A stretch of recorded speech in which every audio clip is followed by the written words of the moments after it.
Pikabatay na.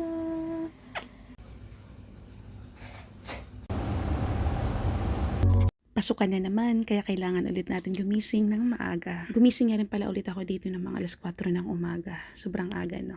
Pero sakto lang din naman yung oras kasi nga dalawa na silang inaasikaso. Ang una ko nga palang ginagawa pagkagising ko ay dumediretso naman ako dito sa kusina. At syempre hindi mawawala talagang itlog sa kanila kapag breakfast time. Kasama na yan lagi sa breakfast nila. Bilang mami, no, isa to sa pinakamahirap na part yung mag-iisip tayo ng ulam nila araw-araw. Mukha lang siyang madali pero mahirap kasi kailangan mong mag-isip talaga kung ano yung pwede nilang ulamin. Siguradong relate dito ang mga mamis. Ngayon nga lang din pala ako nag-isip kung ano yung ulamin nila today. Good morning, baby. Wake up na, wake up, baby. To school pa, dali. Morning. Come on, wake up. Dali. Wake up na. Go, go. Dali. Morning. Come on. Good morning. Wake up na. Pikabatay na.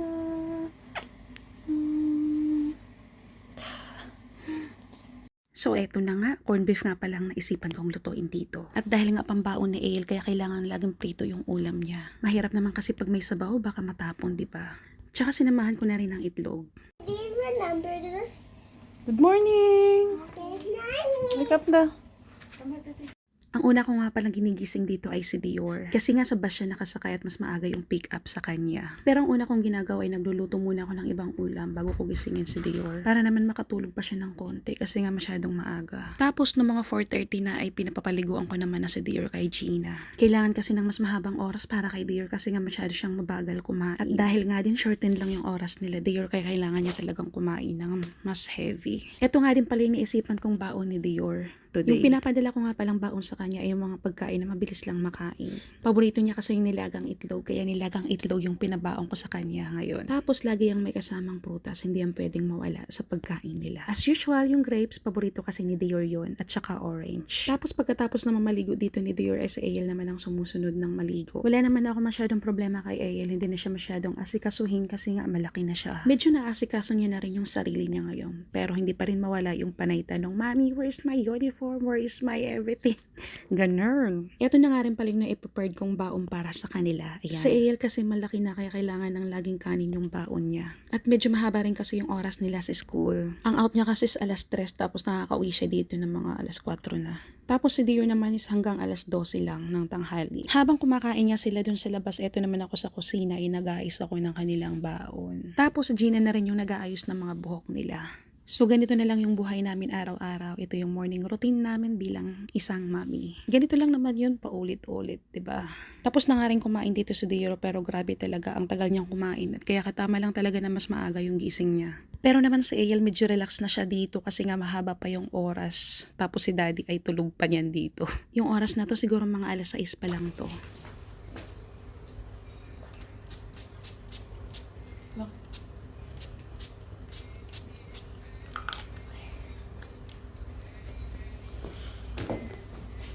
At ayun dahil nga malapit na yung oras, bababa na kami.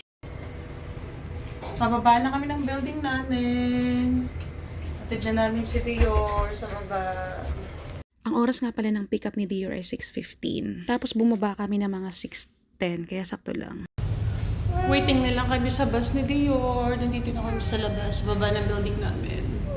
Good luck, baby! I miss you. I will miss you, baby. I love you.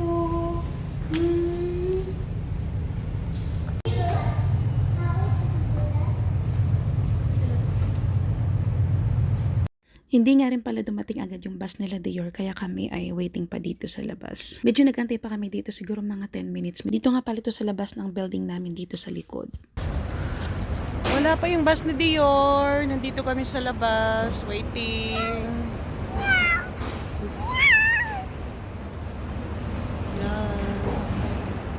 Sa wakas dumating din.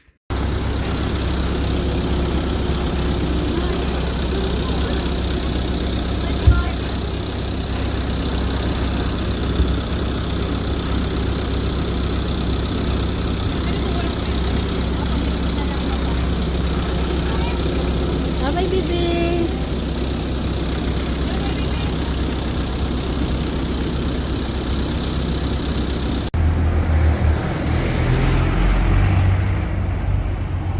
ayun, na-pick up na nga dito si Dior, kaya eto, pabalik na ulit kami dito sa bahay at matutulog ulit kami. Si AL na lang yung waiting kay daddy, hindi pa kasi tapos yung daddy niya mag-ayos.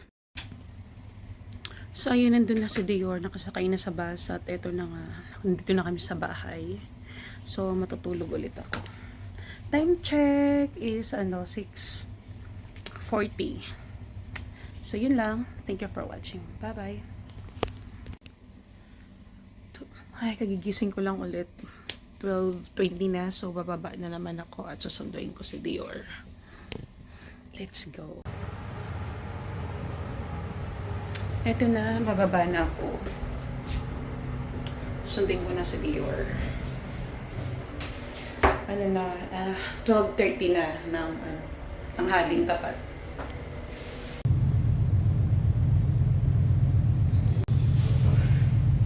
Wala pa yung bus, kaya dito muna ako kaantay.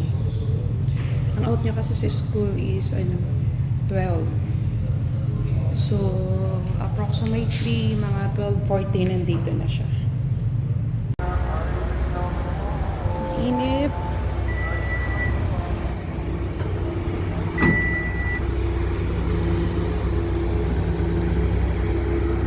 Baby, come here! Mommy, look, I got a new one. Wow! Are you... What did you do in the school today? We're practicing to speak English, and we also sing K-pop Demon Hunters. Mommy, You sing also K-pop Demon Hunter? Why? and we also dance there. Dance inside. Really? Yeah. Dance also? Mommy, why are you going there? Where? Why are you not going to my school? Why? Because I saw you. Mommy, Andito lang baby ko.